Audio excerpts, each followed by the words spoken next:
Amis peintres et stratèges, bonjour. Salut tout le monde. Bienvenue dans cette nouvelle vidéo Farhammer.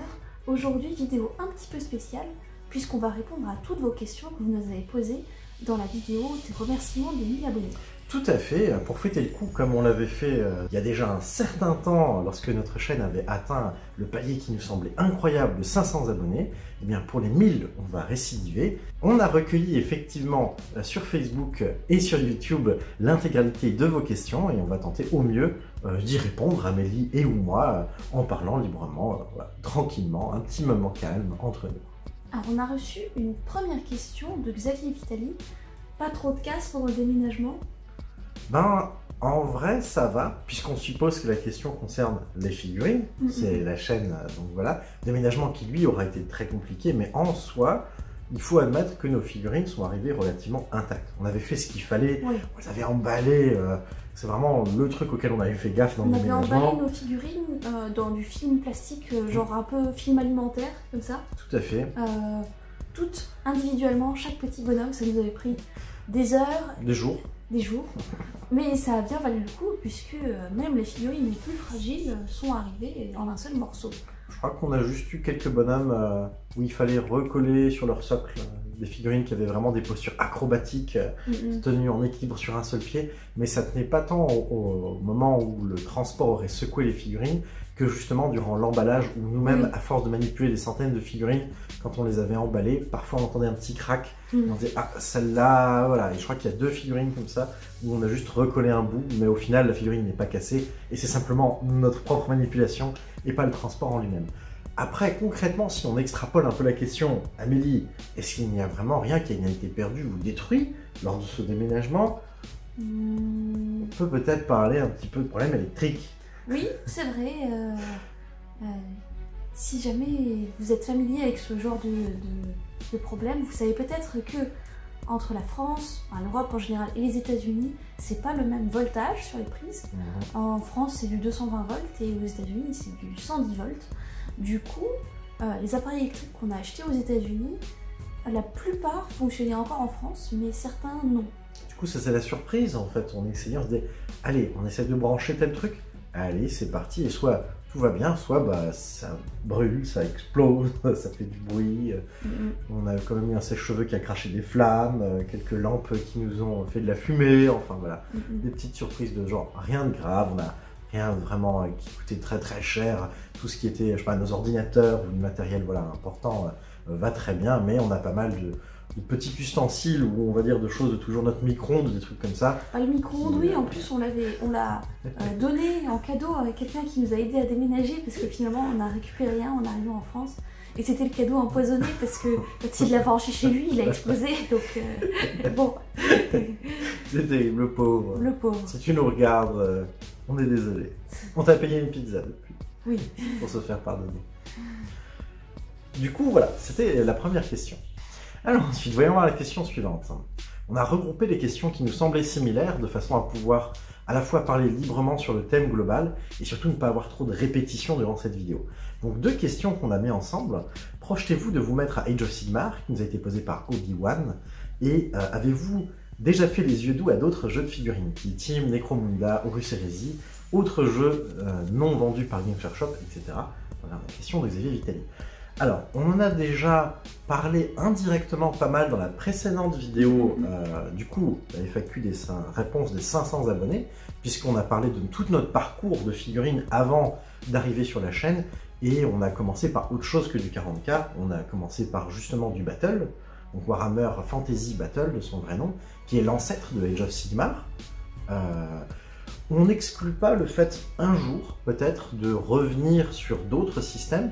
Actuellement, on s'est tellement investi, je veux dire, à la fois de temps, d'énergie, mais aussi émotionnellement, on donne beaucoup de notre personne dans Warhammer 40K, que ça ne nous semble pas être quelque chose qui va arriver tout de suite, mais on se l'interdit vraiment pas. Le but de la chaîne, c'est quand même de se faire plaisir. Supposons pour une raison quelconque, dans 2 ans ou je ne sais quoi, on a un burn-out de 40K, on n'en peut plus de 40K, et on a d'un seul coup vraiment envie de montrer des figurines différentes, ben pourquoi pas. dans l'idée, sans doute que si jamais on est amené à faire du Age of Sigmar, ce sera via nos connaissances. On a d'autres amis et de la On a famille. des amis d'ailleurs qui avaient commencé à s'y mettre. Oui. Et du coup, on s'était dit, tiens, peut-être qu'on va les rejoindre. Et en fait, ils ont arrêté avant notre retour en France. Pour faire du Warhammer 40 000. Oui. Du coup, ça n'a pas eu lieu. Mais Age of Sigmar a beaucoup de qualités dans ces petites différences avec Warhammer, au niveau du système de jeu, mais aussi au niveau des figurines qui sont, Elles sont très belles. qui sont vraiment magnifiques. Comme justement Age of Sigmar, ça a été une refonte. Ils ont arrêté Fantasy Battle, ils ont ressorti des armées avec des nouvelles gammes totales, un peu comme ce qu'ont eu les Primaris en Marines. Il y a plus ou moins eu ça, mais pour vraiment beaucoup d'armées du jeu en même temps.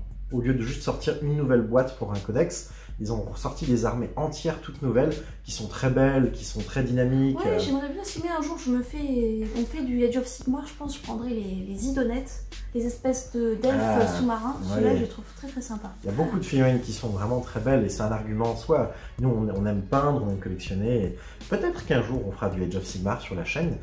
Si on en fait, en tout cas, ce sera toujours avec les valeurs qui nous sont chères, donc des petites armées en petit format, pas très chères en argent réel à collectionner, de façon à pouvoir varier un peu nos armées, et sans aucun doute, toujours avec cette valeur pédagogique. Donc si jamais on se met au jeu, ce sera l'occasion aussi de vous l'expliquer, en même temps qu'on l'apprend, parce qu'actuellement on ne sait pas jouer à Age of Sigmar, vu qu'on n'y joue pas, mais voilà, pourquoi pas dans longtemps. Dans d'autres jeux de figurines, on a fait peut-être 1 ou 2 parties de Kill Team, vite fait, mais on n'a pas trop accroché.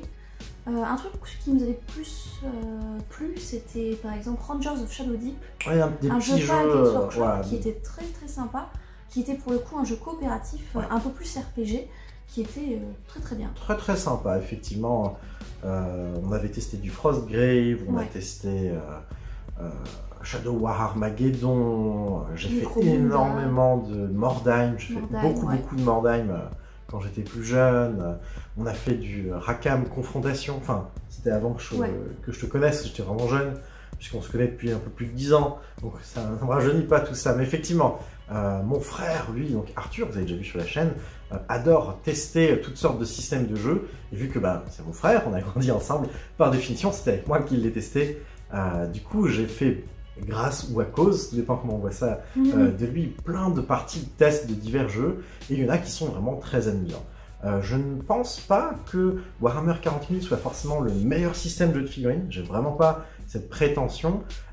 Son principal intérêt, c'est que c'est le grand géant du jeu, c'est le plus connu, il y a une grande communauté, c'est facile de trouver des gens un bon jeu, c'est surtout avoir des gens avec qui jouer. Exactement, et c'était pour nous en tout cas un moyen simple d'avoir une plateforme et un hobby vitrine qui donne envie justement à nos amis et à nos proches pour pouvoir partager notre passion des figurines finalement avec le plus de gens possible.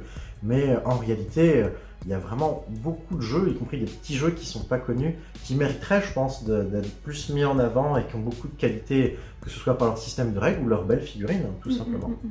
Alors, question suivante, Amélie. Alors, question suivante. Avez-vous regardé le film Warhammer? J'imagine le film Space Marine. Alors, Si oui, pourquoi de Mountain Gut? Et que pensez-vous de Warhammer Plus de Xavier Vitali? Alors là, on parle du coup un peu univers cinématographique warhammerien, Warhammer 40 000. Le Warhammer Cinematic Universe. C'est ça. Effectivement, il y a eu, je pense que Mountain Gut voulait sans doute parler de Ultramarines. Ah, c'est ça. Moi, je l'ai jamais vu, même si je sais que ça existe. Mais un film qui est sorti dans les années 2010. Donc, ah, c'est récent encore. Ouais, c'est pseudo récent. Ouais. Enfin, on est en 2022 quand même. Ah ouais, c'est récent quand même. C'est récent. Qui ne brillait pas par ses qualités forcément exceptionnelles. Il a été assez mal reçu à l'époque. Et moi, je l'avais vu avec une bande d'amis en mangeant de la malbouffe en version pirate dans un canapé. On avait bien rigolé et on avait passé un excellent moment. Pourquoi on l'avait vu? Je pense que déjà, on aimait l'univers de Warhammer, même si à l'époque on n'avait pas de chaîne et on faisait beaucoup plus du jeu de rôle, des cartes magiques et des jeux vidéo. On faisait quand même des figurines et il me semble qu'on en a entendu parler en mal et que ça nous a donné envie de le voir un peu pour se moquer. Façon nanar, quoi. Ouais, façon un peu mauvais film sympathique, les nanars, comme on dit en français. Du coup, ça nous avait donné envie de regarder et on avait étonnamment passé franchement une belle soirée devant. Je me souviens à peine du scénario, vu que c'était il y a 12 ans et que je ne l'ai jamais revu, mais je l'ai vu. pour ma part, et j'ai Moi, passé un bon moment. Et pour Warhammer Plus, alors dans l'idée ça a l'air intéressant, mais pour l'instant on n'a pas du tout eu le temps de regarder. C'est ça. On a regardé 2 épisodes piratés du truc des Blood Angels. Ouais, il y a effectivement quelqu'un qui du coup nous a permis de voir une partie des épisodes. On a vu aussi, comme tout le monde, comme tous ceux qui étaient curieux, il y avait eu l'épisode sur l'orque. Un truc avec un orque qui parlait Old de... Baileys avec Old Bailey. Ouais, Old Bailey. Bailey c'est autre chose, cherche. Exact. Et du coup, voilà, on a vu ces extraits-là, et on est devenus parents, et on a déménagé, et ensuite, là, on essaye de mettre la plupart de notre temps libre, soit pour peindre, soit pour jouer, soit pour filmer, soit pour faire du montage vidéo.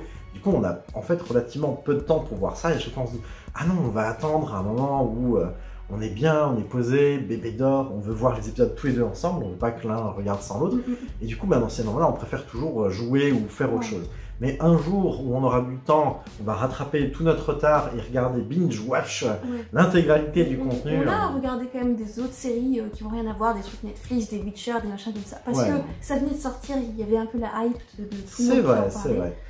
Mais du coup, Warhammer Plus, on est passé un peu à côté pour le moment. Mais un jour, on va se rattraper, je pense. Je pense que l'offre est pas mal, ça fait pas mal polémique. Les gens trouvent qu'il n'y a pas assez de contenu dessus pour le prix.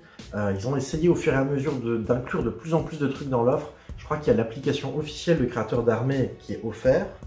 Il y a des figurines exclusives. Il y avait un assassin et un chef orc. Je crois que c'était l'un ou l'autre, c'était pas les deux. Peut-être. En tout cas, je sais que Games Workshop a essayé de pousser un peu en disant regardez, on fait quand même des trucs. Dans l'idée, c'est pas mal. On n'est pas abonné actuellement, mais je trouve ça intéressant et j'aurais limite envie de l'être. Je veux dire, je suis plutôt pour encourager ça. Et le seul défaut qu'on pourrait lui dire, c'est que justement, il n'y a peut-être pas pour l'instant assez d'eau au moulin pour que ça devienne sa propre plateforme. Vous n'avez pas recruté le gars qui avait fait les vidéos Astartes? Si. Quand on parlait de films ultramarines, on aurait pu prendre ça. Si vous n'avez pas vu du coup les films fan-made à l'époque Astartes, les petits courts-métrages Astartes sont très bien. Excellent. Mais je crois que justement le Games les a fait retirer de YouTube. Si, ça faisait partie de la polémique. Ils ont acheté l'artiste, ils ont dit maintenant tu fais des trucs pour nous, et tu dégages ta chaîne, ils ont fait ça pour plein de trucs, et les fans n'étaient pas très contents. Warhammer Plus, il y a vraiment, c'est du drama. Il y a plein, il y a des raisons d'être contre en vrai. Cet artiste-là a été recruté, il a fait un travail incroyable, c'est le meilleur truc qui a jamais sorti visuellement sur Warhammer, et c'est un mec tout seul dans sa cave qui a fait ça gratuitement sur son temps libre pendant des années, c'est complètement dingue. Il a du coup effectivement déjà teasé, annoncé ses futures vidéos, mais elles sont toujours pas sorties sur Warhammer Plus. Peut-être qu'à ce moment-là, on prendra Warhammer Plus lorsque ces vidéos sortiront.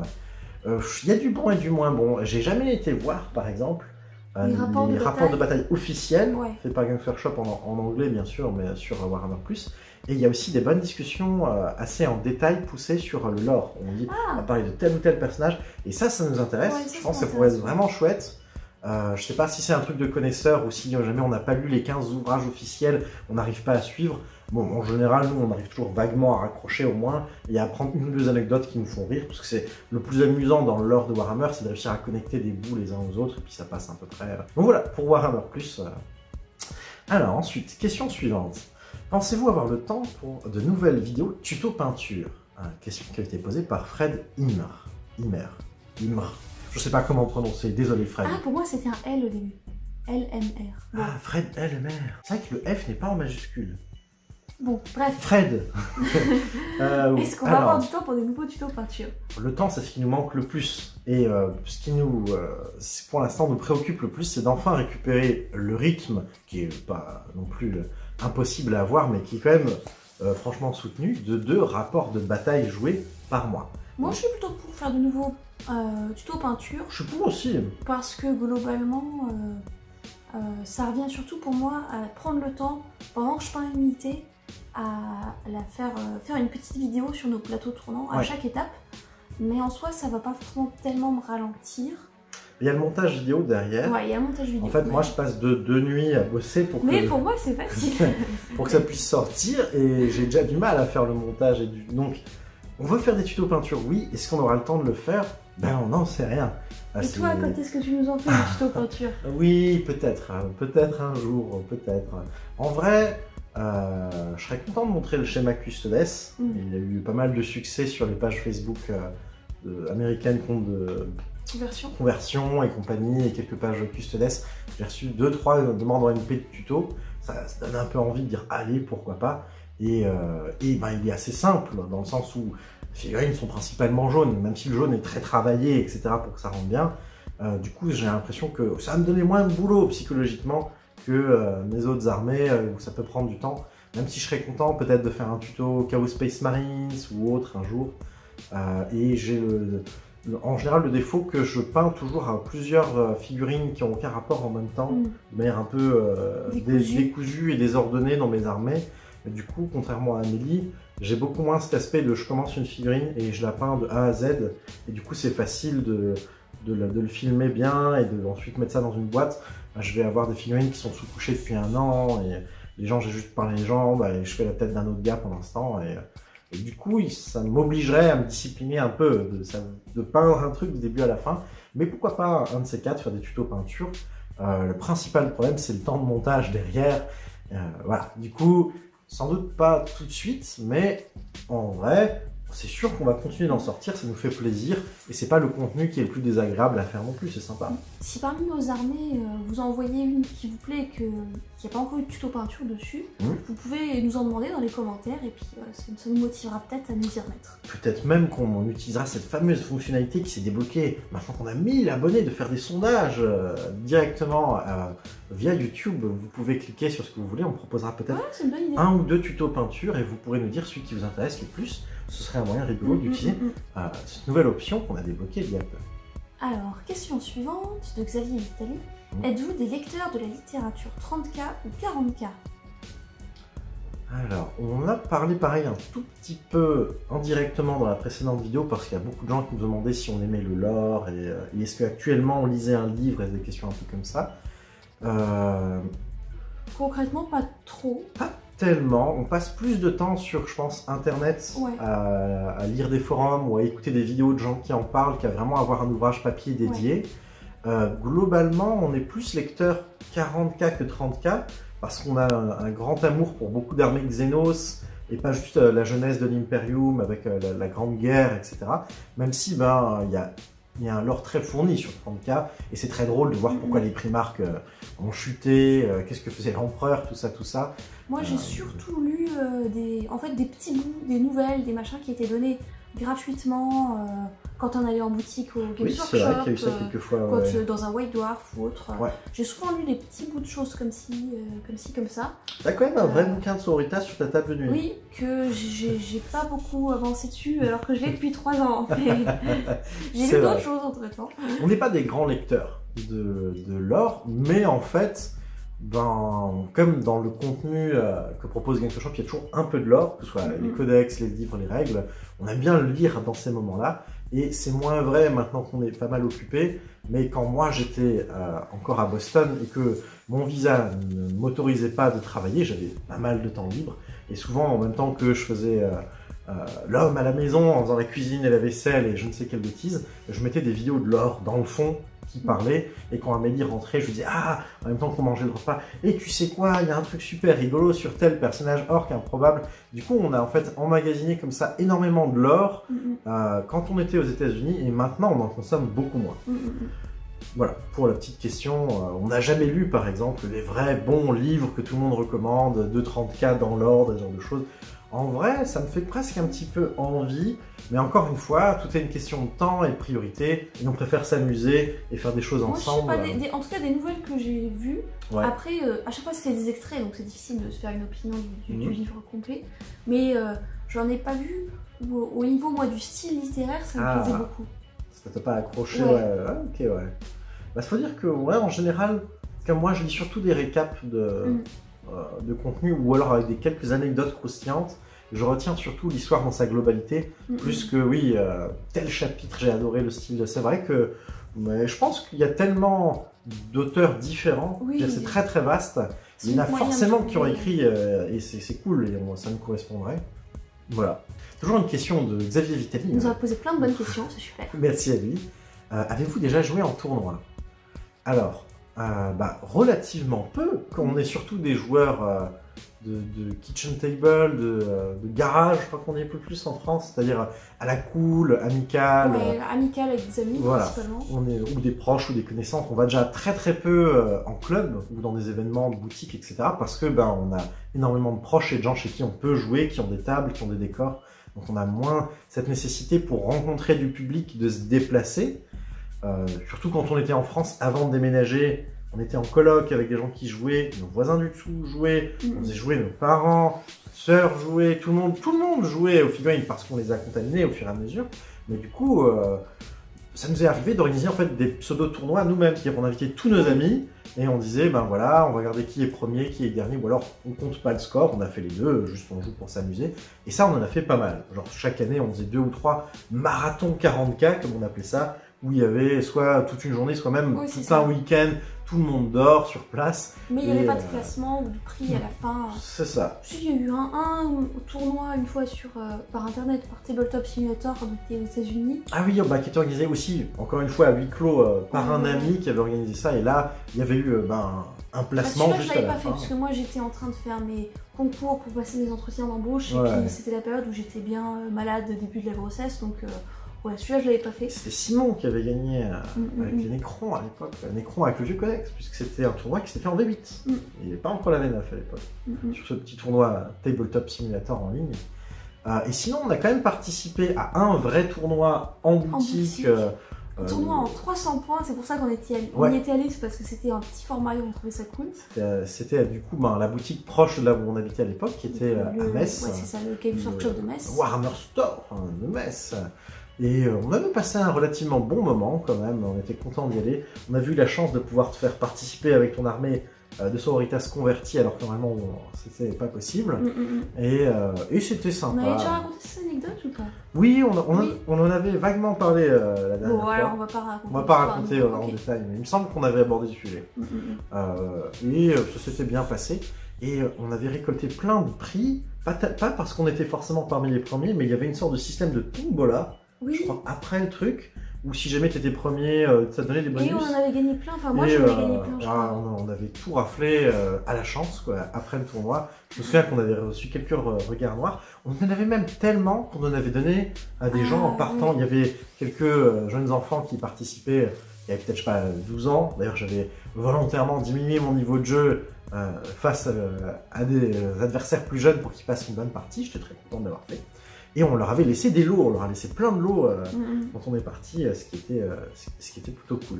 Donc voilà, on a fait un tournoi qui était en petit format parce qu'on avait justement du temps libre et que c'était pas loin de chez nous. Mais en vrai, on a surtout organisé plus des événements où on joue tout plein avec tous nos amis que vraiment des tournois compétitifs contre des inconnus pour gagner, etc. C'est pas trop notre tasse de thé. En vrai, on préfère faire un jeu à la cool. Avec une canette de boisson fraîche à la main, des chips. Le tournoi, même si la plupart des gens n'étaient pas allés trop pour la gagne, on va dire, parce que bon, c'était un tournoi en petit format, dans une petite boutique, voilà. Il y avait quand même déjà un petit coup de stress de jouer contre des gens qu'on ne connaît pas. Est-ce que... Il y a de la mauvaise foi. Est-ce qu'il y a de la mauvaise foi sur les mesures? Il y avait des gens qui disaient des valeurs au dé, si tu regardais, c'était pas ça qu'ils avaient fait. Le premier adversaire que j'ai vu, il avait des ultramarines, il a dit bon ça c'est des salamanders, des choses comme ça. Ça se fait beaucoup malheureusement. Mais ouais, voilà. Du coup, on a fait un vrai tournoi traditionnel, mais c'est pas trop notre truc de base, ça nous manque pas d'en faire, quoi. Alors, encore une question de Xavier Vitali, ensuite on va passer à quelqu'un d'autre, promis. Quels outils utilisez-vous pour réaliser vos listes d'armées? Battlescribe, ALN, outils perso. Alors, on a à peu près toujours utilisé Battlescribe, qui est du coup une application sur téléphone ou ordinateur, qui permet, effectivement, comme la question le laisse suggérer, de créer des listes via un catalogue. Donc, on choisit les options et il est assez pratique d'utiliser l'outil puisque ça compile les règles des livres, des suppléments, du Wild Dwarf, des différentes FAQ. Ça permet finalement de s'en sortir, d'avoir un pense-bête, d'avoir une vision globale. On le fait principalement quand on se dit qu'on va faire de nouvelles armées. Avant d'acheter des figurines, avant même d'acheter les règles, Au final, on passe souvent par Battlescript pour regarder ce qui est faisable, ce qui nous fait un peu envie. Est-ce que ça rentre en 500 points? Puisque un des avantages, c'est que ça calcule tout seul le total de ce que vous avez mis dans votre liste de courses pour savoir et si ça vous met bien dépassez à jour, votre budget ou ça pas. met très vite à jour les points quand il y a des Des des mises à jour, des FAQ, des toutes choses. Ceci dit, tout de même, par rapport à ALN 40K ou autre, c'est entièrement anglophone. Oui. Ce qui est un malus pour pas mal de monde qui préférerait bien sûr avoir du contenu français. Et nous-mêmes sur la chaîne, on n'utilise pas de rappels et de mémos de règles français. Du coup, on a, si besoin est, sur nos téléphones ou autres, Battlescribe, mais en réalité, on regarde les valeurs, mais on vous dit les règles en français. Et c'est aussi pour ça que vous nous voyez beaucoup plus souvent sur le côté compulser directement nos codex pour dire les termes francophones véritables. Au final, on s'en sert, je pense, pas tant que ça, parce qu'on joue des petites armées et on les joue assez régulièrement. On joue suffisamment souvent pour bien connaître nos règles sans avoir trop besoin de chercher dedans. C'est ça, même si à force avec la chaîne on s'est rajouté plein d'armées et plus on va avoir d'armées, plus ça va être dur de pas tout mélanger. Oui. Mais comme on joue principalement des listes en petit format avec des figurines qu'on aime bien, et qu'en général c'est les mêmes, bah, on s'en souvient. Les choses pour lesquelles c'est vraiment important d'avoir toujours vraiment le rappel et la règle écrite, c'est par exemple les stratagèmes, et ça ils sont pas sur Battlescribe, il faut les avoir sur le codex. Pour regarder les stratagèmes, il y a des compiles en ligne qui sont pas mal, encore une fois en anglais si vous voulez voir, notamment pour ceux qui sont curieux et qui n'ont pas de budget. Je suggère fortement d'aller voir Wahapedia, comme Warhammer et Wikipédia, mais sans le wiki. Vous mettez ça ensemble, c'est un truc russe pseudo-légal, mais qui compile les règles de toutes les unités et entre autres les stratagèmes que vous pouvez prendre selon vos armées. Si vous n'avez pas d'argent et que vous ne voulez pas forcément acheter un codex, vous pouvez aller voir là-haut. Nous, on aime bien pour soutenir un petit peu et avoir l'amour du papier en soi, toujours avoir nos bouquins en vrai, au moins au bout d'un moment quand une armée nous plaît. Mais c'est pas obligatoire pour s'amuser, loin de là. Le hobby est suffisamment cher comme ça, ne vous sentez pas obligé. Moi, en théorie, j'utilise aussi Battlescribe comme Amélie, on utilise tous les deux ça, mais quand on tourne, là actuellement, c'est mon téléphone qui souvent sert de caméra, et du coup, j'ai pas accès à Battlescribe, donc ça m'encourage d'autant plus à mémoriser le contenu. Ou alors c'est faire des petites fiches récapitulatives écrites à la main sur papier. C'était dans les options, est-ce que vous avez une appli ou est-ce que vous mettez des récaps? Moi, ce que j'aime bien faire en récap à la main, dans toutes mes armées, je mets quelques notes pour les stratagèmes que je pense utiliser avant la partie. Pour pas avoir à tout retenir et feuilleter tout le livre, je mets, je sais pas, 4 ou 5 stratagèmes. En 500 points, on n'a pas tellement de points de commandement que je pense vouloir jouer. Et j'écris juste à quelle page c'est, quel est le nom, qu'est-ce que c'est censé faire. Et ensuite, quand je vais vraiment l'utiliser, je vais voir le livre, ou alors je la connais par cœur et j'explique la règle en direct. Il y a d'autres outils qui sont sympas. Si vous parlez vraiment que français, ALN 40K est très pratique et je vous le recommande. Et effectivement, si vous êtes à l'aise à l'anglais, voire que vous avez une préférence pour ça, Battlescribe a pour lui l'avantage d'être à peine plus réactif dans ses mises à jour. Mais bon, c'est vraiment, dans tous les cas, c'est du contenu qui se met très très vite en ligne, donc c'est chouette. Alors, question suivante. Question suivante, qui n'est pas de Xavier Vitelli. Oui, une question de Caroline Bougard. Coucou Caroline, qui nous demandait une petite série de questions amusantes, qui était un jeu du qui entre Georges et Amélie, et vous allez vite comprendre le principe. Qui est le joueur le plus chanceux entre Georges et Amélie? Alors, on a fait tellement de parties que forcément au bout d'un moment les statistiques font que ça finit par s'équilibrer un peu. C'est vrai. Récemment, moi j'ai été plus chanceuse, je dirais ces dernières années. Surtout quand c'est filmé. Il y a vraiment, j'ai l'impression, sur la chaîne, quelque chose qui fait que tes jets de dés sont meilleurs que le reste du temps. C'est l'adrénaline, ça. Quand j'étais plus jeune, avant la chaîne et avant de faire beaucoup de Warhammer 40 000, j'étais extrêmement chanceux au dé, comme on s'est connu en faisant du jeu de rôle. C'est ça, il y a eu une époque où par contre, t'étais monsieur, je fais 7-20 naturel à la suite, quoi. C'est ça, je faisais toujours les valeurs maximales sur la plupart des dés, et j'ai grandi en connaissant cette chance insolente que je pensais être tout à fait normale, et elle a disparu depuis maintenant longtemps, ce qui ne me manque pas tant que ça. Oui, t'as pas non plus la poisse, c'est juste devenu à peu près normal. Je suis devenu normal au niveau de la chance, Et par contre, on peut remercier le destin ou la chance, ou peu importe, de nous offrir de beaux jets de dés sur nos parties. On a régulièrement sur la chaîne des parties qui sont très serrées, avec des jets de dés décisifs qui semblent impossibles. Oh, tu survis si tu fais 3 x 6, et puis un triple 6, et on est toujours très content parce qu'on dit ah, ça c'est un moment un peu incroyable et on peut le partager avec vous. Alors que parfois, quand on joue entre nous, ce qui arrive de moins en moins, en général, la plupart de nos parties sont maintenant filmées, mais on en fait quand même encore entre nous, heureusement, le plaisir. Quand on en fait entre nous et qu'il se passe un truc incroyable, on ne peut pas s'empêcher de penser non, on n'a pas de caméra, on ne pourra pas immortaliser ce truc incroyable, c'était tellement drôle, on a toujours envie de partager les moments qui nous plaisent.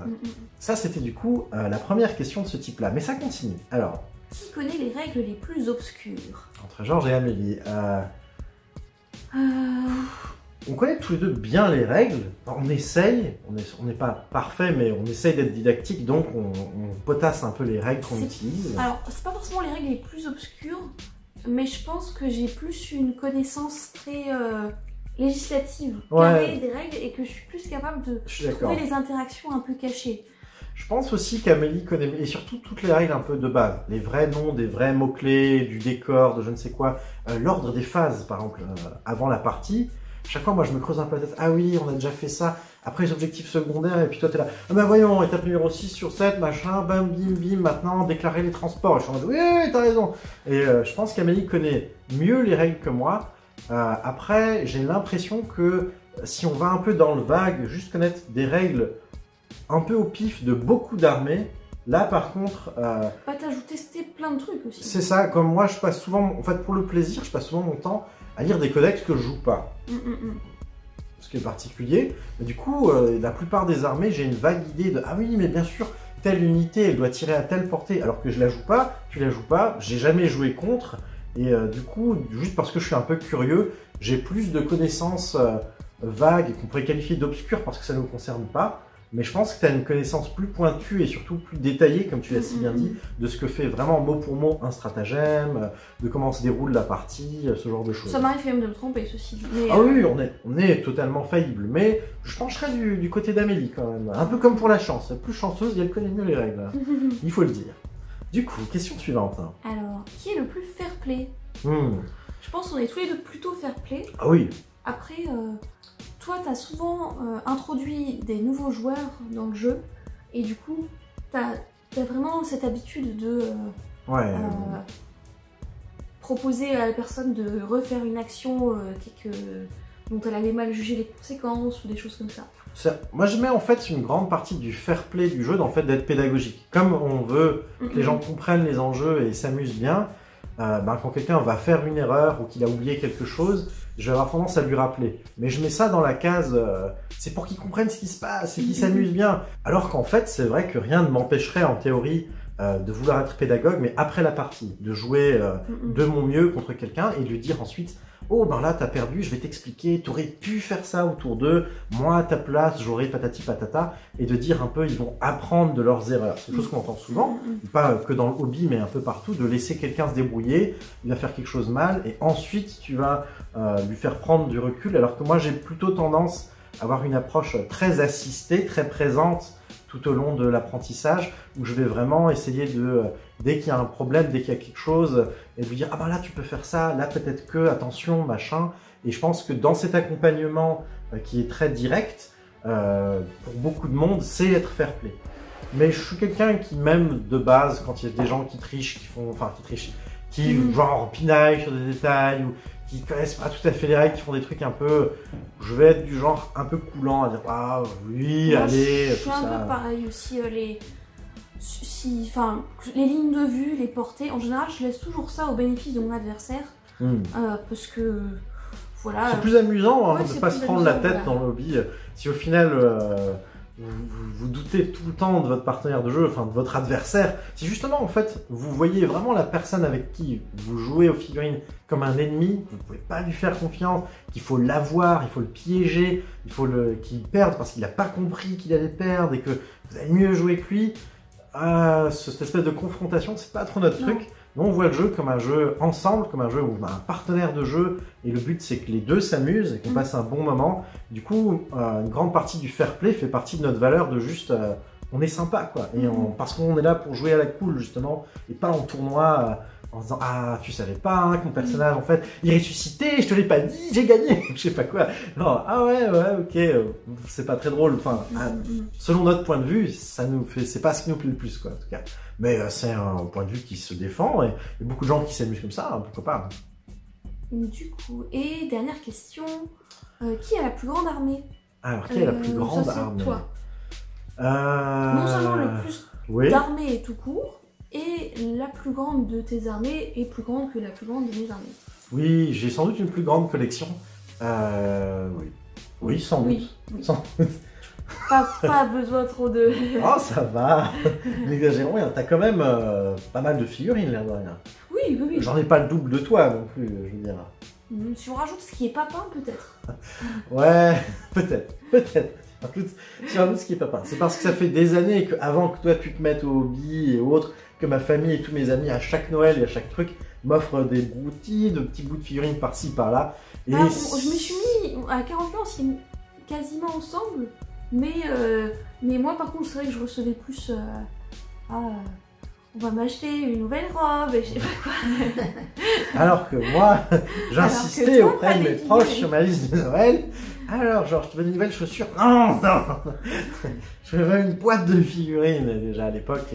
Effectivement, c'est vrai qu'il y a eu cet écart dans ce qu'on recevait qui s'est accumulé parce que notre budget figurines il est commun. Si je m'achète une des figurines, tu t'en prends en même temps. On n'a pas. Oui, depuis qu'on est ensemble. Ça fait 10 ans que. Enfin, il y a 10 ans, quand on s'est connus, on n'était pas encore mariés ni rien. Mais je veux dire, quand on fait des dépenses de figurines, on les fait de manière symétrique toujours. Oui. Donc, si j'ai plus de figurines, c'est pas parce que j'en ai dépensé plus que toi. Logiquement, c'est parce que y a des gens qui m'ont filé. En gros, quoi, c'est surtout ça. Mais effectivement, je dois avoir. Et que parfois tu faisais des économies sur la nourriture pour t'acheter plus de figurines. Aussi, oui. Passons à la question suivante. Alors. On a une question jumelée. Voilà, en une. Alors. Question de Montagne Gut, qui est le Primark le plus intéressant selon vous? Et question de Xavier Vitali, le retour. Quelle est la personnalité que vous appréciez le plus dans le lore et celle que vous aimez le moins? Ah, on les a regroupés parce que on parle un peu personnage, lore, tout ça. Alors du coup, la première, le Primark que vous appréciez le plus.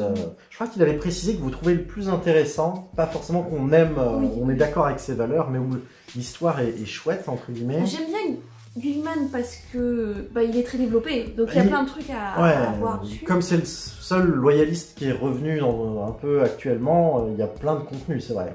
J'aime bien Vulcan parce que c'est un vrai good guy.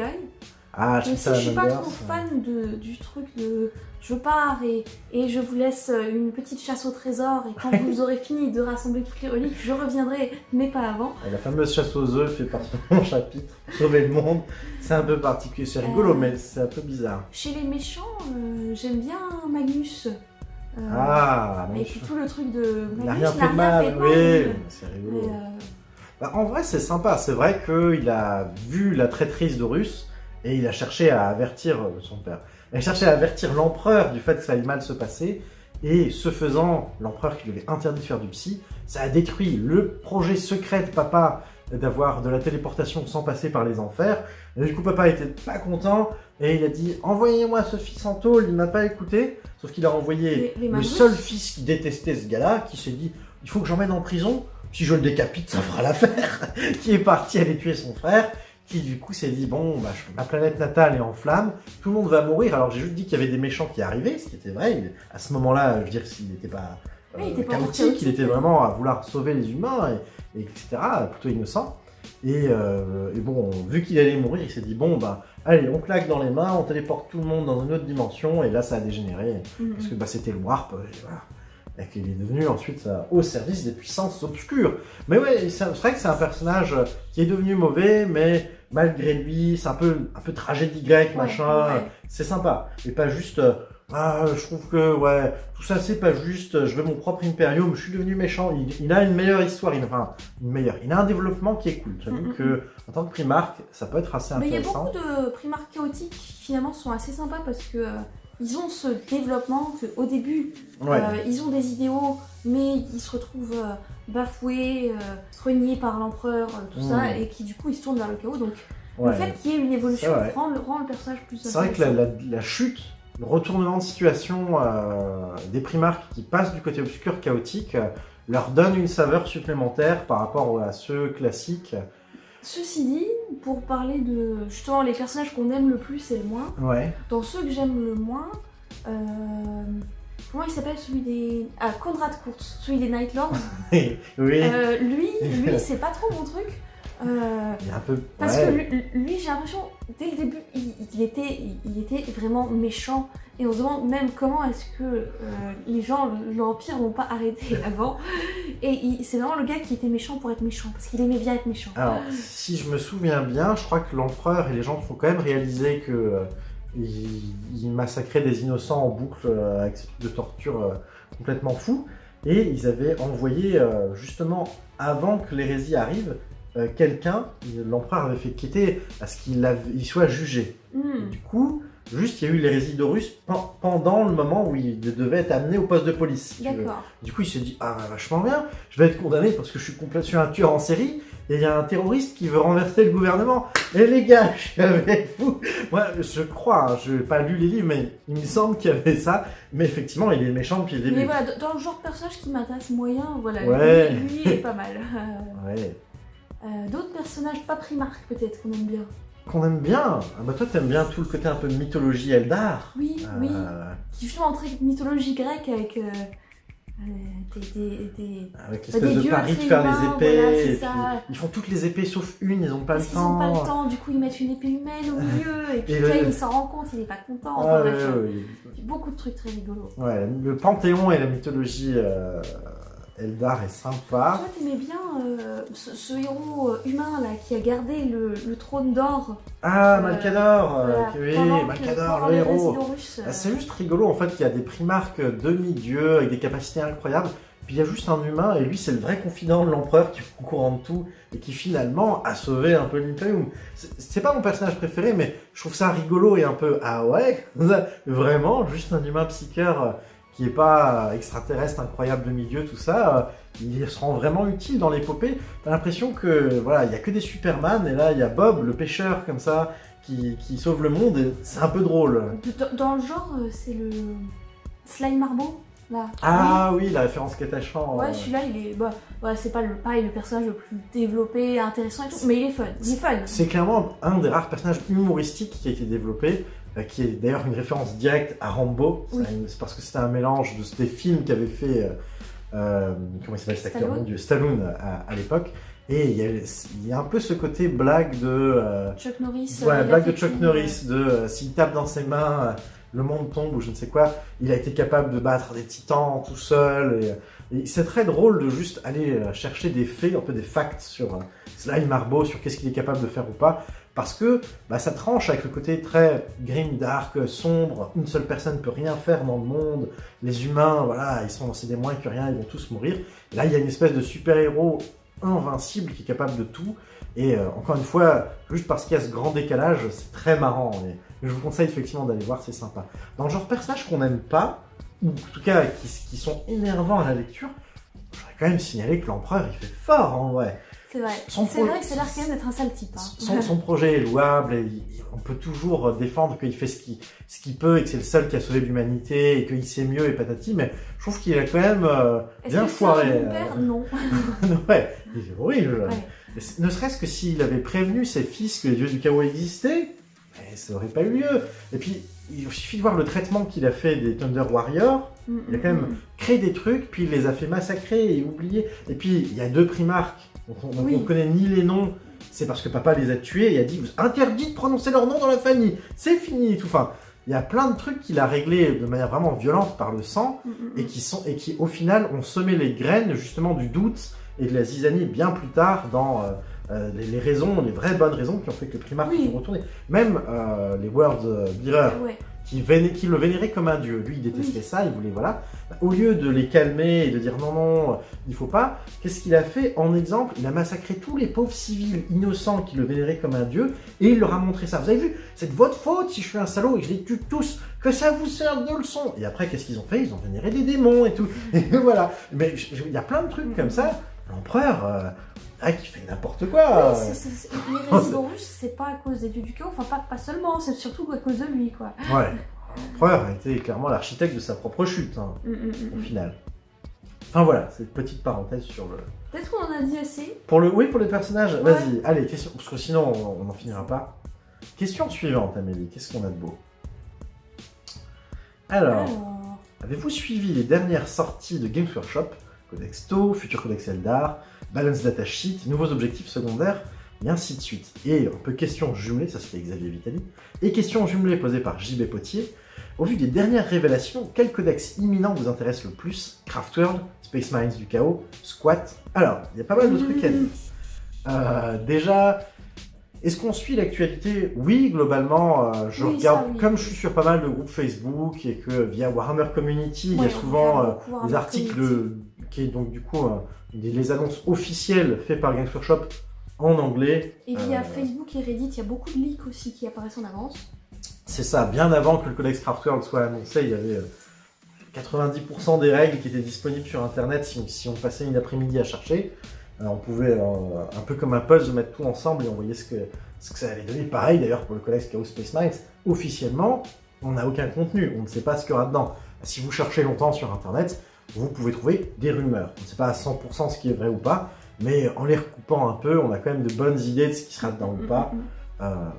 Donc on les suit bien.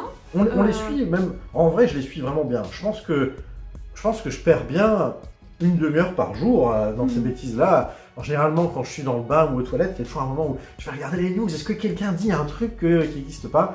Je suis pas mal et c'est généralement moi qui te mets au courant. Et on a sinon des amis qui suivent ça très bien. Un JB qui nous dit toujours un petit peu les actualités. Ça nous permet, même si maintenant on a moins de temps avec le bébé, d'être au courant. Qu'est-ce qui nous enthousiasme le plus? Les Craftworld pour moi, oui. Toi, c'est ton armée. En plus, c'est Codex. En plus, il y a les Craftworld, mais il y aura aussi les Inari. Ouais. Bon, je sais pas si je pourrais encore les jouer, mais ça c'est pas grave. En tout cas, j'ai plusieurs de mes armées qui se retrouvent dans ce codex.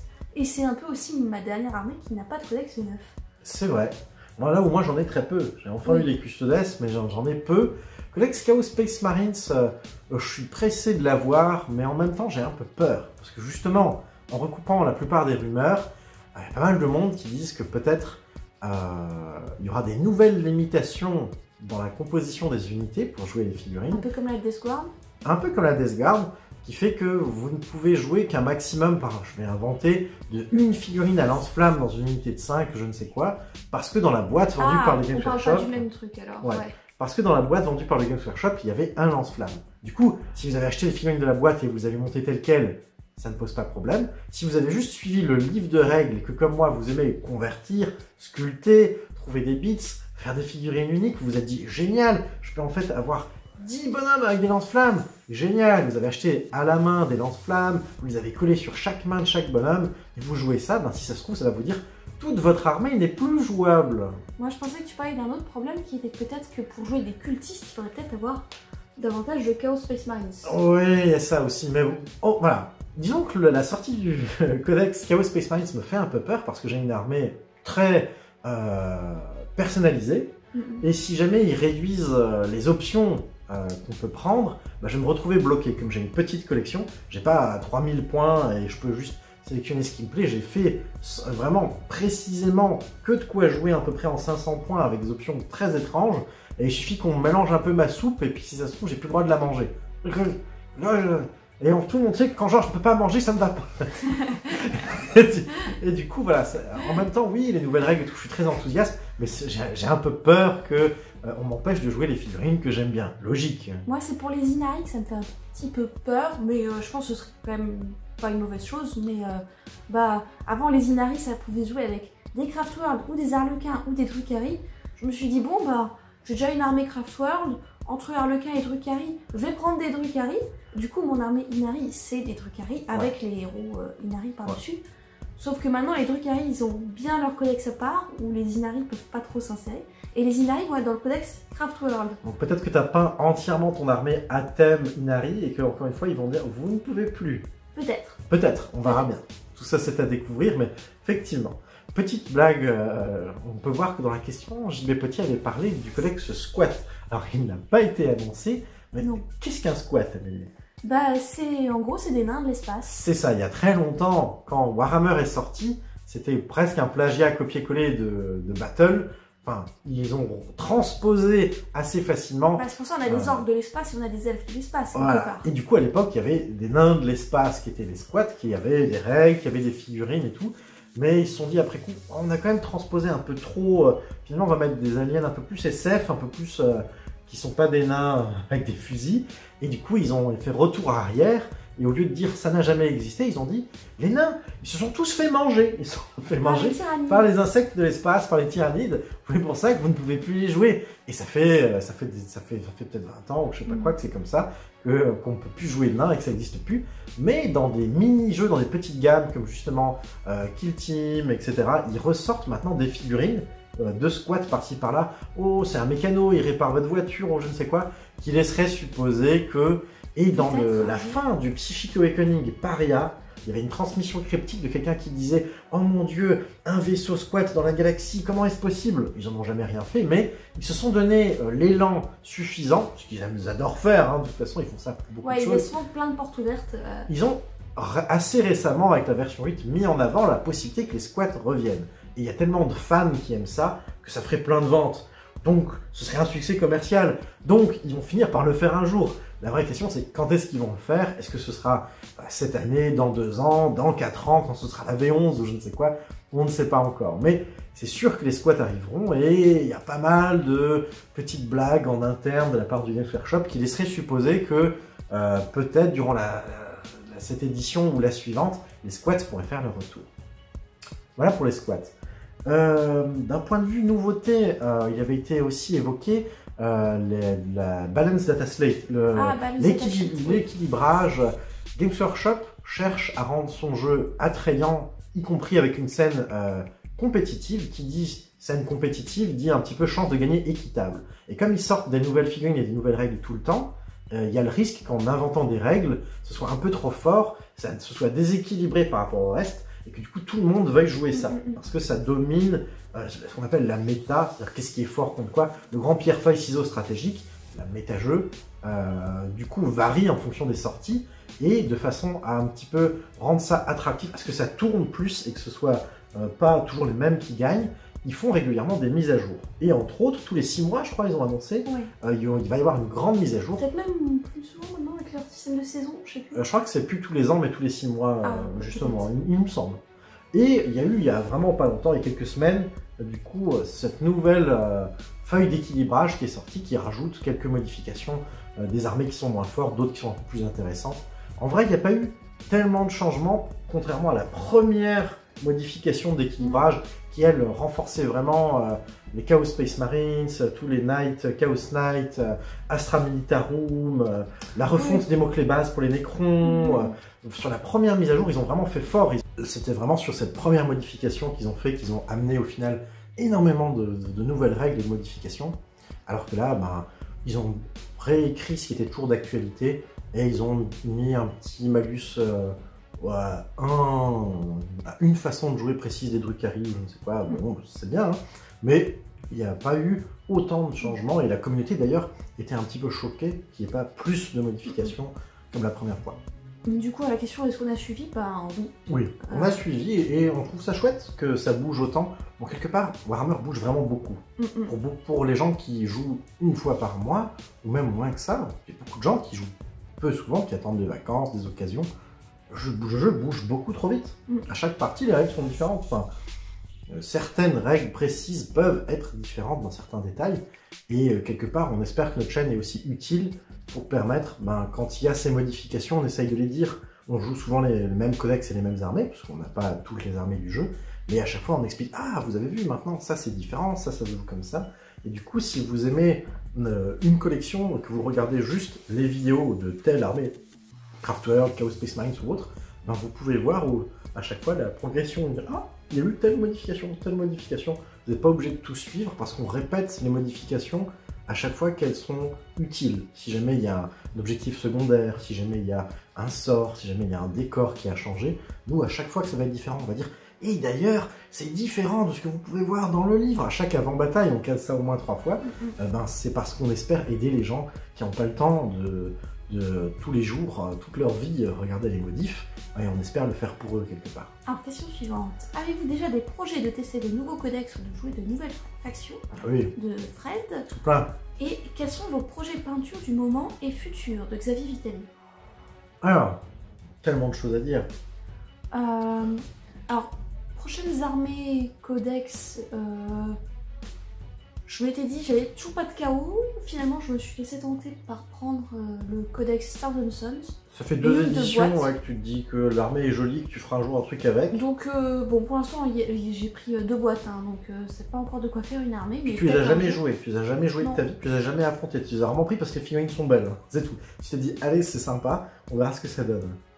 Tu vas nager dans l'inconnu, mais je pense que ça peut Et être cool. peinture, actuellement... T'as grandi beaucoup d'armées, toi. Ouais, je continue. Là, je suis en train de peindre quelques sorts de bataille pour Mhm. compléter mon armée. T'as un orc en cours de peinture? J'ai un orc, j'ai le Mechboy Workshop et un Death Dread. Ouais. En Craftworld.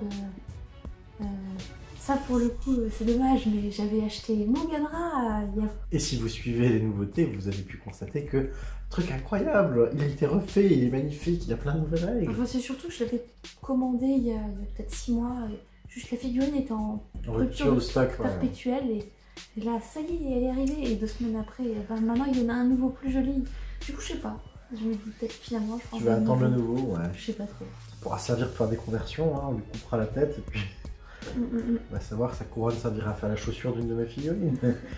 Et toi alors, projet futur d'armée et de figurines et de peinture? Oui, c'est un bon résumé, oui. Alors, en projet peinture, j'ai, comme Amélie, pas mal de... donc pour toutes mes armées, j'ai au moins 1 ou 2 unités en cours de peinture pour varier mes listes ou essayer de permettre à terme de les jouer aussi en 1000 points. Parce qu'on a des armées finies en 500 points, mais on n'a que quelques armées où on peut aligner une armée qui nous fait envie, qui est cohérente, qui n'a pas 5 QG, une troupe, ou je ne sais quel truc qui serait pas légal, pour pouvoir être joué, y compris en 1000 points.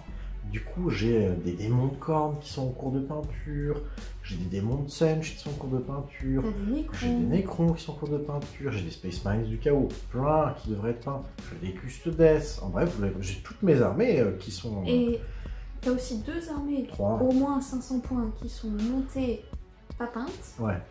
Donc, des Death Corp of Krieg. Tout à fait, une armée que je suis impatiente de faire, mais en même temps, je suis pas pressé de me mettre à la peinture. Mais visuellement, je suis très content déjà des conversions et de la sculpture. T'as C'est des figurines Nurgle alternatives. aussi.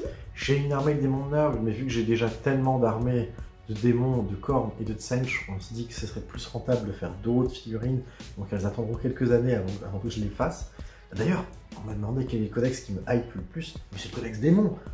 Franchement, s'il y a un nouveau codex V9 que je pouvais choisir, c'est le prochain qui sort demain, c'est le codex démon, largement, dans toutes mes armées. Je suis trop pressé de voir enfin quelque chose de viable, de rigolo, les règles de croisade, tout ce que vous voulez sur les démons. Et récemment, tu t'es lancé dans une invention de Ouais. peut-être future armée Playas Genestealer Cult. C'est ça. On va peut-être pas rentrer dans les détails. J'en avais parlé dans la précédente vidéo, peut-être un jour je ferai des rudes, mais c'est pas pour tout de suite. Qui sont les hommes rats, c'est les Scavens de 40k. Mais voilà, c'est pas pour tout de suite, en tous les cas. J'ai aucune figurine pour l'instant. Donc oui, des nouveaux projets, de nouveaux codex, etc. Pas mal. Toi, du coup, Thousand Suns. Moi, Astra Militarum, que je joue depuis longtemps, mais j'ai aucune figurine peinte que je voudrais montrer sur la chaîne. Et comme vraiment nouveau codex, c'est tout pour l'instant. Thousand Suns et Astra Militarum. Codex Genestealer Cult en théorie, mais c'est pour dans tellement longtemps que ce sera pas pour tout de suite. Il y a beaucoup de projets de peinture qui nous attendent. Et on a en plus justement des abonnés qui nous donnent de temps en temps 1 ou 2 trucs, comme Xavier Vitali et d'autres. On les nommera quand on pourra les honorer d'une belle figurine sur un plateau tournant, mais on espère bien sûr pouvoir rendre honneur à vos généreux présents à l'occasion. Alors, question suivante de Georges K. Pourriez-vous envisager une bataille avec l'Adeptus Mechanicus, par exemple en vous faisant prêter un détachement?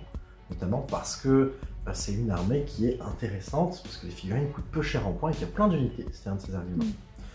Alors, l'Adeptus Mechanicus, comme tu l'as si bien deviné, c'est pas une armée qu'on possède l'un ou l'autre. Donc, Sinon, on l'aurait déjà montré. C'est pour ça qu'on l'a pas montré sur la chaîne. C'est une armée qui est chouette, elle a beaucoup de choses, beaucoup de règles différentes, beaucoup de possibilités, elle peut se jouer tir, corps à corps, elle a pas mal de trucs intéressants. Et c'est vrai que, un peu comme moi ce qui m'attire dans l'Astra Militarum ou le Genestealer Cult, comme les figurines coûtent peu de points, on peut mettre plein d'unités différentes sur la table et c'est stratégique, c'est intéressant, il y a plein de mouvements, d'unités à montrer, même en 500 points, même dans notre petit format. Là où en Custodes j'ai 5 bonhommes sur la table, en Astra Militarum vous pouvez en avoir 50. Du coup forcément il se passe plus de choses. Le Mechanicus a un petit peu ce côté-là pour lui. On a des amis qui ont des armées Mechanicus et je pense que plutôt que qu'ils nous prêtent leurs armées, le plus plausible c'est qu'un jour ces gens qui nous sont proches puissent peut-être trouver le temps de passer sur la chaîne et de jouer soit contre Amélie, soit contre moi avec leur armée. Clara, si tu veux venir à Bordeaux, t'es la bienvenue. Tout à fait. Clara, par exemple, qui est une connaissance et une autre-tipeuse, si jamais un jour nos emplois du temps coïncident et qu'on trouve le temps de faire ça, ce qui n'est pas évident avec bébé et compagnie, eh ben, on pourra peut-être vous montrer un peu de Mechanicus. Mais de base, on préfère jouer nos armées. C'est vrai qu'on s'est fait prêter des armées récemment, mais c'est parce qu'on était en cours de déménagement et qu'à ce moment-là, on pensait qu'on allait peut-être jamais les revoir. C'est ça, il s'est passé plusieurs mois où on n'avait plus d'armées et on voulait montrer du contenu et y jouer. Du coup, on s'est fait prêter par notre famille, ma sœur principalement, des armées de figurines pour les jouer. Mais c'est pas une démarche qu'on compte faire de jouer des figurines qui sont pas à nous. Je veux dire, pour montrer des choses à la caméra, on préfère montrer moins souvent des nouveautés, mais avoir le plaisir et la fierté de dire « Ah, bah c'est mon petit bonhomme, c'est moi qui l'ai fait, etc. » Parce que c'est quelque chose qui nous tient à cœur. On a ce côté artisan dans nos armées qui nous fait plaisir. Alors, question suivante de Montagne Gut.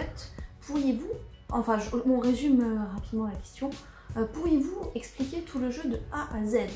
Ah oui, c'était lui qui avait parlé qu'il trouvait que souvent, même pour notre contenu qui est très pédagogique, c'était dommage qu'on saute des étapes de, par exemple, Force 5, Endurance 4, donc 3 plus OD, patati patata. C'était un exemple du genre qu'il donnait.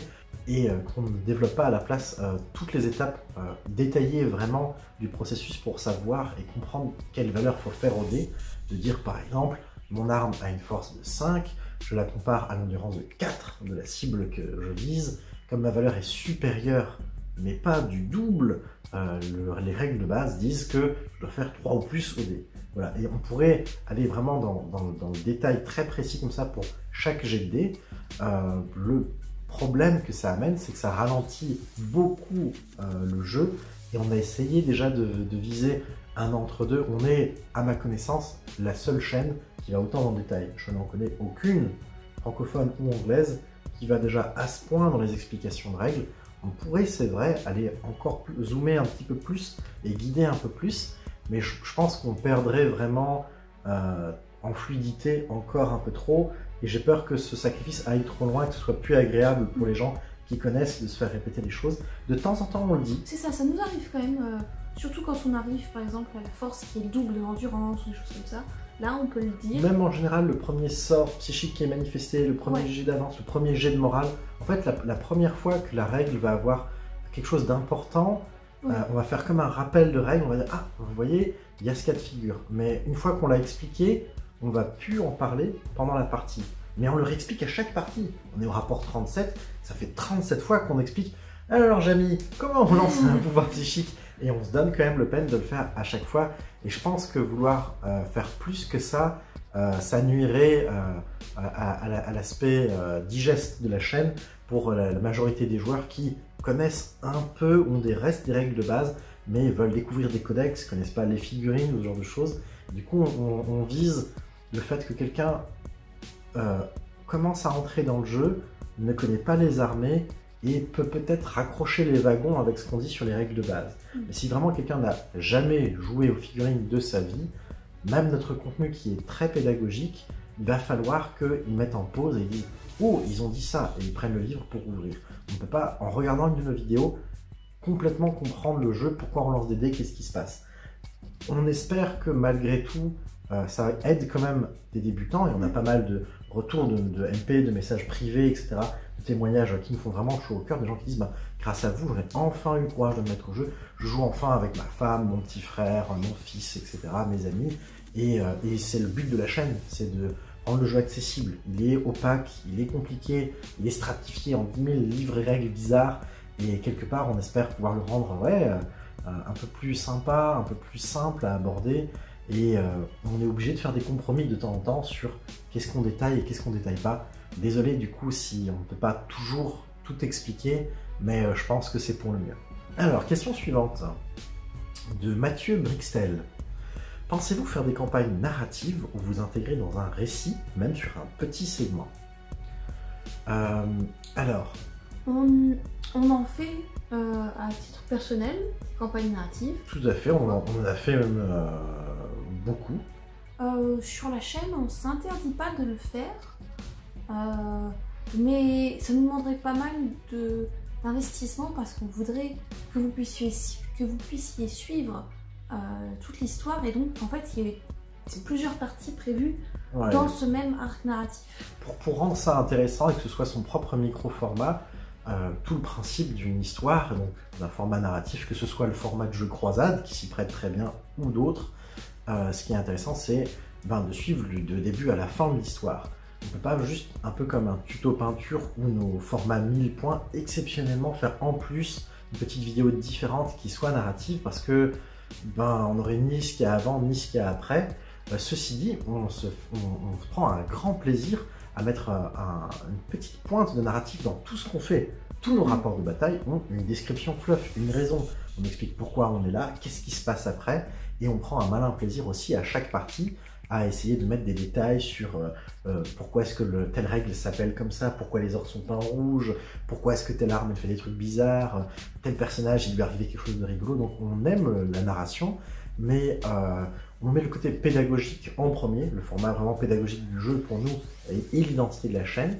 Et ce qu'on voudrait faire un jour, ce serait amener un petit format de jeu croisade, quand je dis un jour, c'est sans doute dans très longtemps, quand on aura plus de temps, etc. Et de faire en sorte qu'on puisse voir toute l'expérience accumulée par une armée qui affronte d'autres armées, mais qu'elle, on la suive de sa première partie à toutes ces parties, en fait. Il n'y a aucune partie qu'on joue avec et qui ne soit pas filmée. Et le grand problème de tout ça, vous l'aurez compris, c'est que ça prend du temps. Genre, ça voudrait dire filmer plus de parties en plus de ce qu'on fait, parce qu'on ne veut pas que ça le remplace. Et on aimerait bien le faire, mais pour l'instant, on ne peut pas se le permettre. À terme, on a quelques joueurs parmi nos connaissances qui, eux, sont des grands consommateurs de croisades et qui en font régulièrement avec nous. Si jamais ils viennent sur la chaîne, on serait content de montrer de temps en temps justement la progression de leur bande de croisades en faisant en sorte que si 2 mois plus tard ils reviennent sur la chaîne, ça en reprenne exactement là où ils en étaient. Et au lieu de dire rapport 37, ce sera croisade numéro 2, croisade numéro 3 ou quelque chose comme ça, par exemple, et ça permettra aux gens de suivre cette micro-série. C'est quelque chose qu'on aimerait bien faire, mais qui est encore une fois pas prévu pour tout de suite. Je pense que, pour donner une ordre d'idée, ça a plus de chances d'arriver que Age of Sigmar, qui, oui, un jour peut-être. Là, autant le format croisade, on en fait beaucoup. C'est quelque chose qu'on apprécie, on serait content de le montrer, mais simplement, pour l'instant, on n'a pas le temps nécessaire et l'énergie de donner ça en plus de ce qu'on vous offre déjà. Alors, question suivante. Qu'est-ce qui va le plus vous manquer de votre vie aux US et qu'est-ce que vous êtes content de retrouver depuis votre retour en France, de Xavier Vitali? Amélie. J'étais contente de retrouver du pain. Ah, c'est vrai que c'est bête, mais... J'étais contente de retrouver nos familles. Qu'est-ce qui va me manquer des US? Pas tant de choses. Après, on a passé quasiment 2 ans en confinement, un peu de choses près. C'est vrai qu'on n'a pas eu le temps de s'attacher et de rencontrer plein de gens, et de faire des trucs incroyables. Il y avait des très bons smoothies dans un restaurant chinois du coin de la rue, mais bon, je pense qu'on pourra peut-être trouver un jour un équivalent quelque part. Moi, j'allais y venir que justement, ce qui va plus me manquer là-bas, c'est les quelques boutiques et principalement les quelques restaurants qu'on avait appris à apprécier et qui n'ont pas d'équivalent ici. Notamment, ils vendaient des pizzas faites sur place, vendues à la slice, à la part, mais des parts énormes. Vraiment une bouchée de pain qui était incroyable, les meilleures pizzas de ma vie. Et ça va me manquer. Et j'aurais voulu pouvoir même le faire goûter ces endroits-là à nos proches et à nos familles, dire ah, venez, cette pizza-là, elle est incroyable, ce dessert, il vaut tout l'or du monde, et on sait qu'on ne pourra pas, et qu'on ne pourra jamais. Et c'est ce qui me manque le plus là-bas, c'est vrai. Sinon, en fait, ce qui va, je pense, le plus me manquer, c'était le petit cocon qu'on avait. Parce que comme on était en confinement, on était mariés depuis pas si longtemps que ça, et on était enfin plus en coloc. Avant ça, le coloc se passait super bien, on faisait plein de jeux, c'était trop cool. Mais on a eu notre première appart d'adultes où on n'était plus étudiants, où on était tous les deux tout le temps ensemble. Et on a pu, entre autres, justement faire décoller la chaîne grâce à ça, et faire plein de loisirs trop cool. Et ça va me manquer de me dire, ah c'est le début, c'est la nostalgie de tu te souviens chérie, quand on était jeune à Boston, voilà. Ça va me manquer un peu, mais pas tellement, en fait, vraiment, ni le lieu, ni les gens qui étaient là-bas. On était confinés, et voilà, on était surtout entre nous, et c'était cool. Moi, pour notre bébé, j'aurais envie de pouvoir lui dire « Oh, c'est le parc où tu allais quand tu étais petit, tu aimais bien regarder les canards. » Mais bon, ce sera pas facile d'aller voir, de faire le voyage pour ça. C'est vrai, ça ne vaut sans doute pas le coup. Oui, c'est vrai que plus tard, pour lui, ça aurait pu être marrant. Après, bon, il était tellement petit, il s'en souvient pas non plus, donc à part histoire de dire, pour la symbolique, ses propres souvenirs à lui qui vont le former, les premières fois qu'il marche attraper un canard, ce sera en France, donc c'est pas... J'imagine en train d'attraper des canards maintenant. Vous m'avez compris. Mais ouais, ça va pas trop nous manquer. On est vraiment content de retourner en France. Franchement, les États-Unis nous manquent pas. On n'avait pas un grand rêve américain. On savait en partant que c'était pour le boulot d'Amélie, que ce serait l'affaire de entre 1 et 3 ans, et ensuite qu'on reviendrait en France. Et du fait que justement, avec la fermeture des frontières, on n'ait pas pu du tout revenir voir notre famille, tout ça, partager nos peines et aussi nos bons moments, avec la naissance du bébé et tout, on était vraiment soulagés et heureux d'enfin revenir en France, même si on est à 10 heures de route de nos familles et c'est pas si simple de les voir, c'est beaucoup mieux qu'en étant aux États-Unis avec interdiction de prendre l'avion. Donc par comparaison, on est super content et on a l'impression qu'on les voit tout le temps, c'est génial. Question suivante, question double qui a été regroupée. Votre cercle de jeu est-il devenu plus élargi avec votre venue en France? À quand un 2v2 où vous jouez dans la même équipe, Xavier Vitali? Et avez-vous l'intention d'avoir de nouveaux joueurs ou des invités de Mathieu Brixtel? Alors tout ça, ça parle un petit peu de... Est-ce qu'il y a d'autres gens que nous à la caméra et tout? On a déjà fait jouer ton frère, Arthur. Ouais. On a pas mal d'amis qui étaient en France, pas par contre qui étaient aux États-Unis, qui vont peut-être pouvoir venir sur la chaîne. Il y a un paquet que je serais content de remontrer. Il y a Bot qui était passé sur la chaîne, il y a Luc qui était passé sur la chaîne, il y a Alexis qui était passé sur la chaîne. Il y a Clara qui pourrait peut-être passer sur la chaîne. Et Aurélie serait la bienvenue, même si ça fait longtemps qu'elle joue plus trop au hobby, donc je pense pas que ça m'intéresse de repasser après tout ce temps, mais qui sait, peut-être un jour. En tout cas, la plupart de nos connaissances et de notre famille jouent et sont bien sûr les bienvenus. Ça nous ferait plaisir, plus que de faire intervenir quelqu'un qu'on ne connaît pas, de pouvoir justement montrer les figurines et les gens qu'on connaît, avec qui on passe des bons moments. Après, si jamais il y a justement des gens dans le coin de Bordeaux, et je crois qu'il y en avait parmi nos viewers, oui, c'est vrai.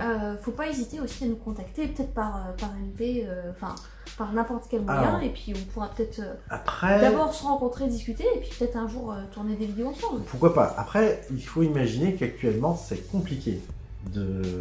Même si on dit à nos amis venez et tout, nous-mêmes on ne sait pas quand on peut filmer. Il faut que le bébé soit bien, il faut que vis-à-vis du boulot d'Amélie, même si tu vas tard au lit, c'est pas grave parce qu'on filme quand le bébé dort. Donc on va pas faire une partie de 3 heures en pleine semaine. Donc, voilà, on essaie de faire ça certains week-ends ou alors en fin de semaine quand ça va et tout. Et parfois le bébé se réveille, il a mal aux dents, c'est normal. Il se réveille 8 fois, on interrompt la partie. Souvent quand on tourne du coup une vidéo, elle est décalée en plusieurs jours pour la finir. Du coup, ce serait compliqué avec quelqu'un qui viendrait spécialement pour venir jouer avec nous. Il vient et puis on fait juste le déploiement et on lui dit ah bon le bébé va pas très bien, hein, salut, rentre chez toi. Mais voilà, à demain.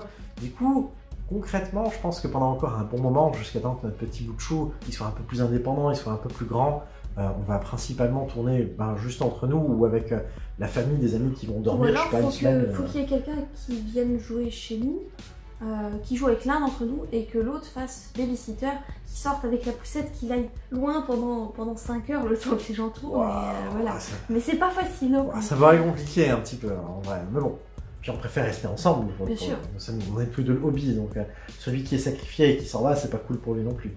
Mais bref, c'est sûr qu'on va faire venir plus de gens. Est-ce que notre groupe de jeu s'est étendu? Ben oui. On avait quand même gardé un contact, on jouait en ligne. Tu as vaguement parlé lors du tournoi, tu as parlé de Tabletop Simulator, qui est un utilitaire qui permet de bouger des pions pour simuler des jeux de société. Et nous, on l'utilisait pour simuler des jeux de figurines. Ça nous a permis de continuer à garder un petit peu le contact avec tous nos proches et notre famille et nos amis pour pouvoir continuer de passer des bons moments. Mais ça ne vaut pas des figurines en vrai. Et on est très heureux à chaque fois qu'on rentre pour les fêtes de Noël ou n'importe quoi, ou des anniversaires ou autre, de sortir notre petite boîte à figurines et de jouer avec eux.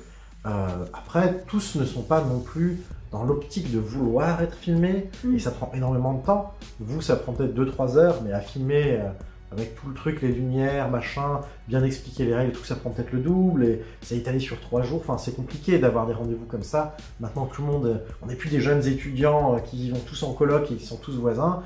Du coup, dans la vie active, c'est dur d'avoir quelqu'un qui est autant disponible et qui n'a pas le trac, qui est capable de bien s'exprimer, qui a des figurines peintes, qui a le même dispo que nous, et ainsi de suite. C'est sûr qu'on serait content de faire revenir des gens. Et, entre autres, Arthur, que vous avez vu sur la chaîne, est sans doute voué à repasser dans pas très longtemps, refaire un petit coucou avec de nouvelles figurines que vous n'avez pas encore vues.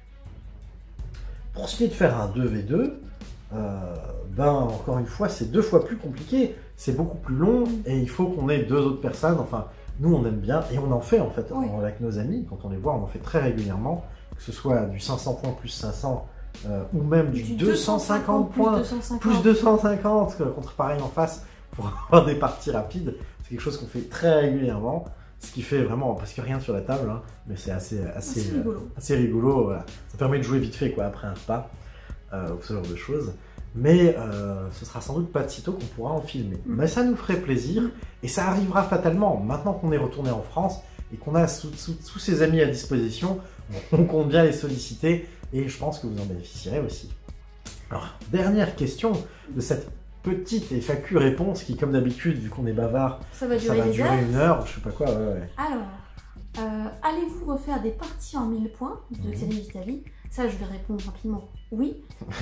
Et est-ce que vous envisagez de jouer les scénarios incursion du Chapter Approved 2022, donc ceux qui sont à 1000 points, pour faire des parties en 500 points de Fred LMR ou IMR ou enfin bref. De Fred. Alors, c'est une excellente question. Alors, bon, pour les 1000 points, oui, on a toujours, depuis un certain temps maintenant, sur la chaîne... toutes les quelques parties en 500 points, on en fait une en 1000 points. Je pense à peu près une partie sur 4 ou 5. Ça va dépendre aussi de quand est-ce qu'on a des nouvelles figurines à vous montrer et du temps, parce que c'est encore plus long à filmer que les autres. Mais à peu près une partie sur 4 ou 5, on va faire du 1000 points et on va continuer cette régularité. Même si on dit qu'on va avoir plus d'armées peintes en 1000 points, c'est pas pour ça qu'on va faire plus de 1000 points sur la chaîne. Nous, ce qu'on préfère, c'est le 500, et c'est sûr qu'on va continuer à montrer 3/4 de 500, et de temps en temps du 1000, et on aime bien faire du 1000, mais à petite dose. Parce que ça permet de montrer justement d'autres scénarios, d'autres détachements, des figurines plus chères. Avec le format Grand Tournament qui, lui, est mis à jour avec les objectifs secondaires par rapport aux 500 points de guerre éternelle qui ne l'est pas. Ce qui nous amène donc à la question de Fred. Excellente question. Excellente question parce qu'on se l'est posé nous-mêmes assez récemment. Une paire de fois.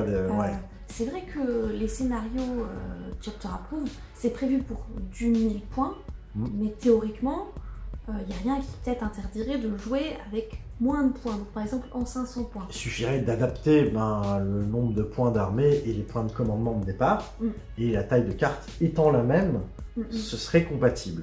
Alors, quels sont les avantages et les désavantages à faire ça? On en a parlé déjà, je pense, une dizaine de fois entre nous de est-ce qu'on s'y met, est-ce qu'on s'y met pas. Il y a pas mal d'avantages à le faire, comme Amélie l'a si bien dit. Le jeu bénéficiera des mises à jour du jeu. C'est ça, le jeu évolue, et lorsque les concepteurs de jeu se disent que oh, tel truc est un peu trop fort ou est pas très drôle, ils ont tendance à réécrire la règle, à rajouter des choses, et ce contenu-là, il est mis à jour en Grand Tournament.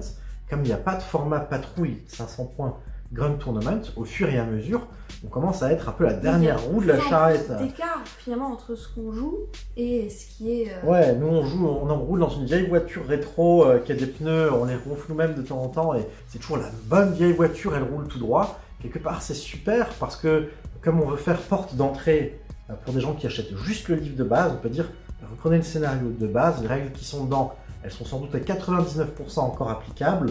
Il y a juste deux objectifs secondaires qui ont été modifiés depuis tout que la V9 existe depuis 1 an et demi ou quoi. Tout le reste c'est inchangé. Ça c'est un argument. Vous pouvez jouer tel quel dedans. Mais de l'autre côté, si on dit ah ben on joue avec le dernier truc à la mode qui vient de sortir, bah, c'est mieux foutu. C'est beaucoup mieux foutu et c'est un petit peu plus en adéquation avec ce qu'il y a dans les codex. Et surtout, il y a pas mal de gens qui me disent de temps en temps c'est super cool, j'apprends le jeu avec vous et tout, j'ai pu jouer tout de suite avec mon livre de base, c'est cool. Mais c'est bizarre, quand j'ai joué contre quelqu'un, il jouait pas comme moi. C'est ça, j'ai été en boutique et en fait, 99% de la population qui fait des figurines n'ont pas les mêmes règles.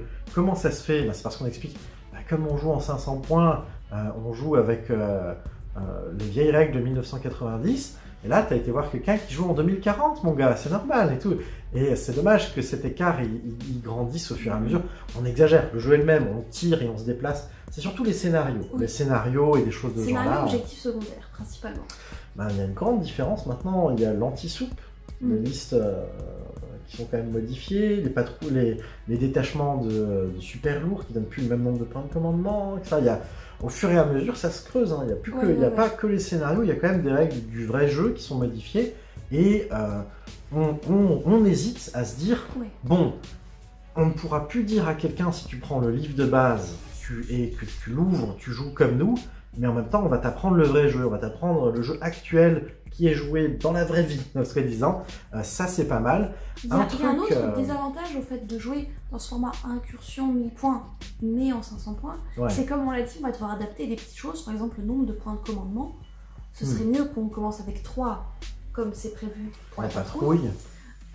Du coup, en fait, on va pas jouer un truc qui soit vraiment 100% officiel. Et si jamais on commence à faire des règles maison, on en fait parfois entre nous pour d'autres types de jeux. Mais ben, où est-ce qu'on s'arrête finalement? C'est ça, on voulait vraiment pouvoir aider les gens à rentrer dans le jeu. Du coup, les deux se tiennent. Soit alors on prend la base bancale un peu vieille mais qui existe, soit on prend nouveau, bien fait, mais qui n'est pas dans le format dans lequel on joue, et nous, on voudrait être en entre-deux, finalement. Et ce qui veut dire, est-ce qu'on propose notre propre format, ce qu'il a suggéré, et ce qui serait une solution viable, c'est dire qu'on joue tout comme en 1000 points, mais avec les limitations du 500. Donc il y a un seul détachement, c'est une patrouille, on commence avec 3 points de commandement. Ouais.